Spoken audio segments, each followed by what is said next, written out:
누군가의 치밀한 도우심을 받고 사는 존재는 얼마나 복된 일인지 모릅니다. 위험한 길을 걸어갈수록 경험 많은 안내자가 필요하고, 흔들리고 어려운 세상에 살수록 확실한 보증자가 필요합니다. 우리 하나님의 백성들은 바로 그분의 위대한 인도하심과 보증을 받으며 살아가는 존재들입니다. 히브리서와 기록될 당시 초대교회는 핍박과 박해라는 역사의 거센 파도가 불어닥치던 어두운 시대에 놓여 있었습니다. 이처럼 어두운 시기에 히브리서 기자는 환난 가운데 흔들리는 백성들을 일깨우고 확고한 믿음을 가지고 살아갈 것을 권면하며 영원한 진리의 말씀을 선포합니다. 오늘 본문은 그 히브리서의 장엄한 결론 부분에 다다르며 우리에게 주시는 위대한 명령과 약속을 담고 있습니다.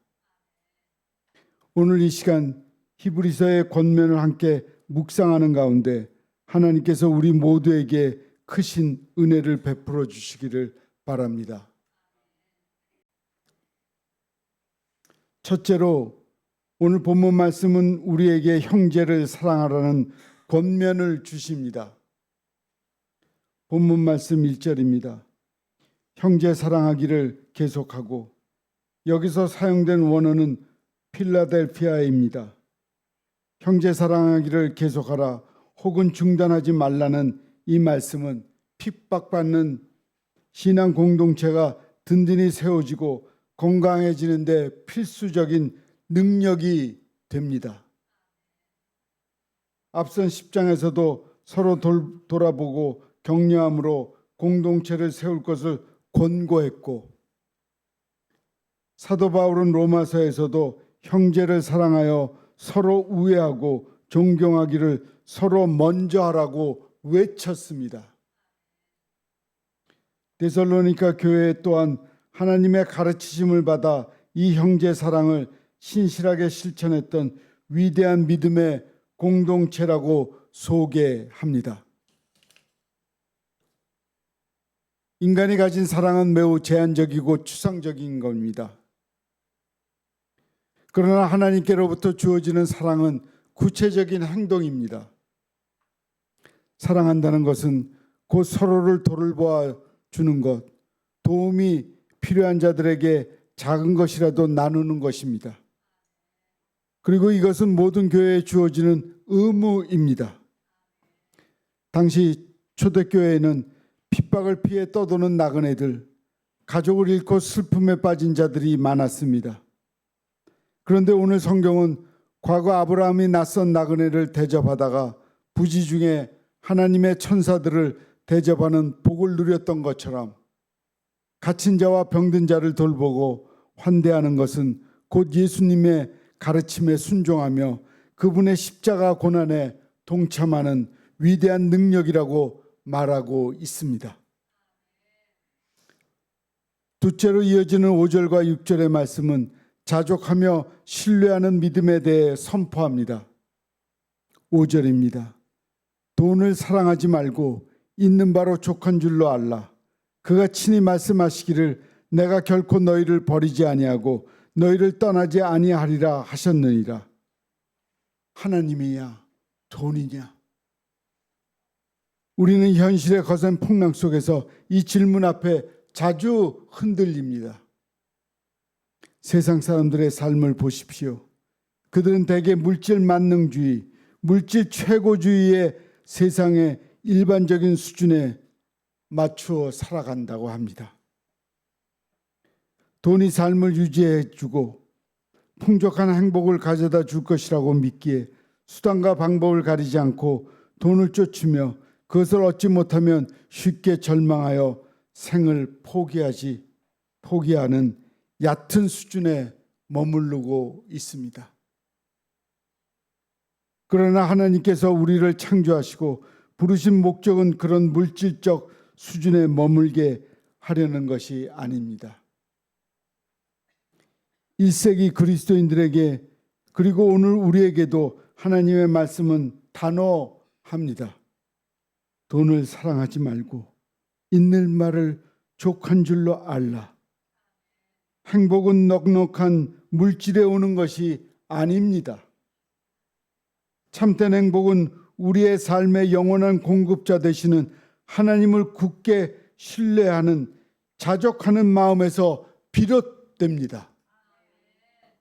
돈을 사랑하는 것은 일만하게 뿌리가 되지만 이스라엘을 돌보시고 먹이신 하나님, 어제나 오늘이나 영원토록 동일하신 예수 그리스도를 변함없이 신뢰할 때 우리는 세상이 줄 수 없는 참된 평안과 회복을 누리게 될 것입니다.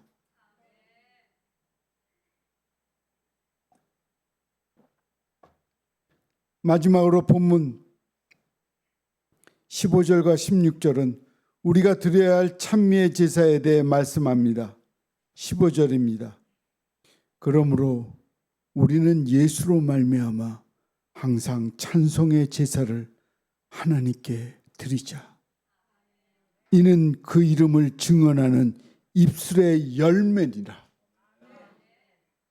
하나님께서 우리에게 진정 원하시는 것은 무엇이겠습니까? 물질이 아닙니다. 바로 하나님을 전적으로 신뢰하며 올려드리는 예배하는 삶입니다.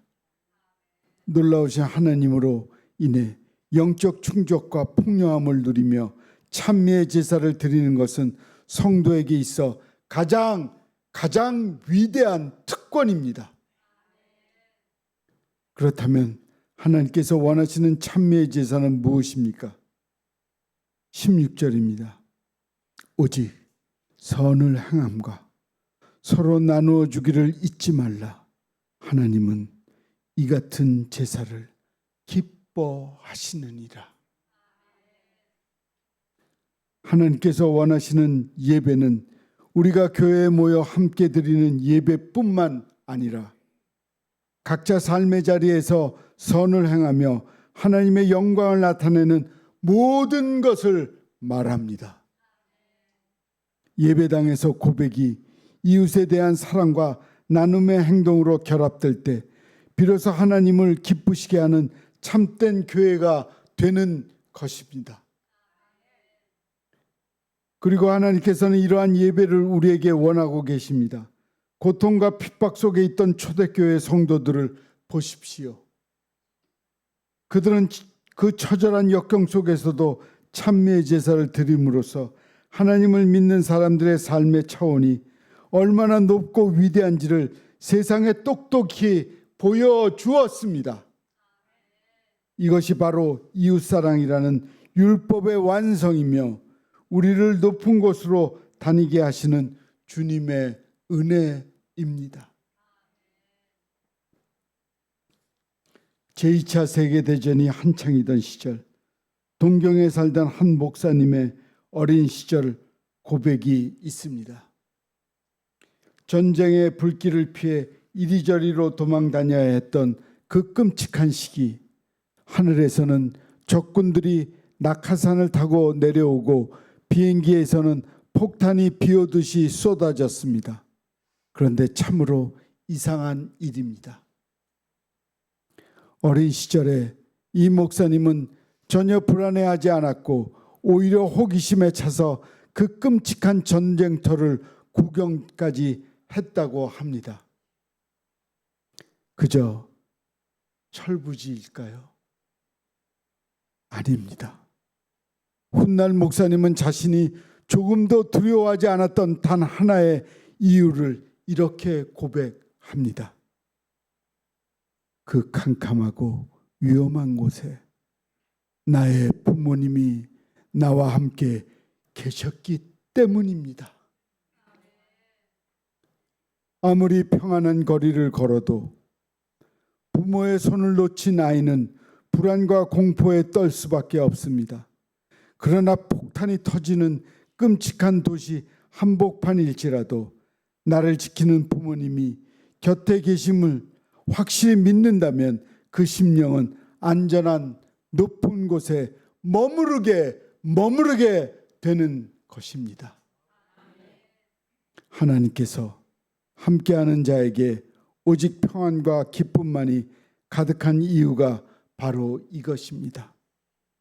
우리가 어디에 있든지 무엇을 하든지 우리에게는 나의 목자 되시는 여호와 하나님이 계시기 때문입니다. 사랑하는 예빛 성도 여러분, 지금 여러분 영혼의 처소는 어디에 있습니까? 불안하고 요동치는 세상의 풍조에 휩쓸려 두려워하고 있습니까? 그리스도인의 참된 정체성은 바로 세상의 물질과 권력을 의지할 것이 아니라 온 우주의 창조주이신 하나님을 절대적으로 신뢰하는 데 있습니다. 비록 세상이 험하고 박해와 고난이 닥쳐올지라도 우리의 마음은 언제나 하나님이 기뻐하시는 일에 온전히 열려 있어야 합니다.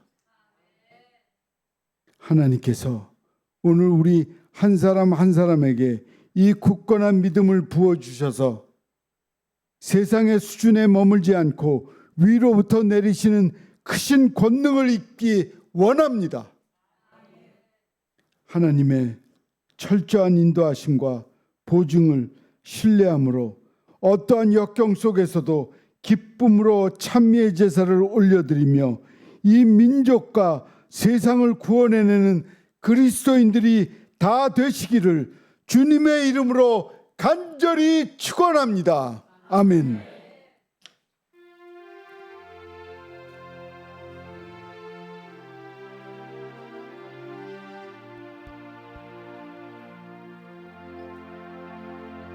내 주님 없이 난 못 살아. 내 주님 없이 안 돼. 닷없는 배처럼 흔들려 주님 없이 난 못 살아. 예수, 오 예수, 당신은 아는가? 그를 아시는가? 오 예수, 오 예수, 내 주님 없이 난 못 살아. 내 주님 없이 난 못 살아. 내 주님 없이 안 돼. 닷없는 배처럼 흔들려 주님 없이 난 못 살아. 예수, 오 예수, 당신은 아는가? 그를 아시는가? 오 예수, 오 예수, 내 주님 없인 난 못 살아. 우리 함께하지. 내 주님 없이 난 못 살아. 내 주님 없이는 안 돼.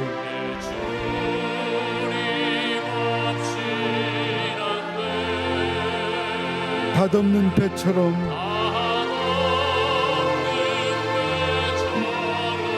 흔들려 주님 없인 난 못 살아. 예수, 오 예수, 당신은 아는가? 그를 아시는가? 오 예수, 예수, 내 주님 없이 난 못 살아. 내 주님 없이 난 못 살아.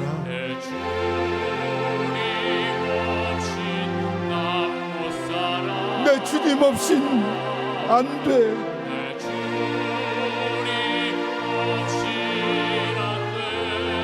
닷없는 배처럼 흔들려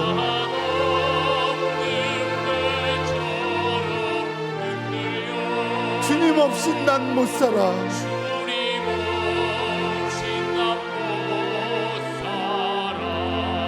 예수,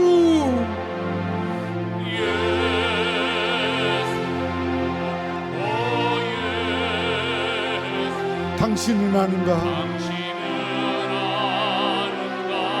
그를 아시는가? 오 예수,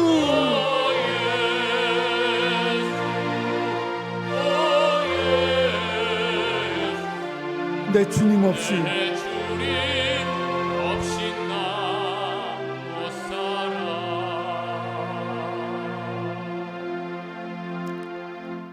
기도하겠습니다. 샬롬 샬롬 샬롬 샬롬 샬롬 샬롬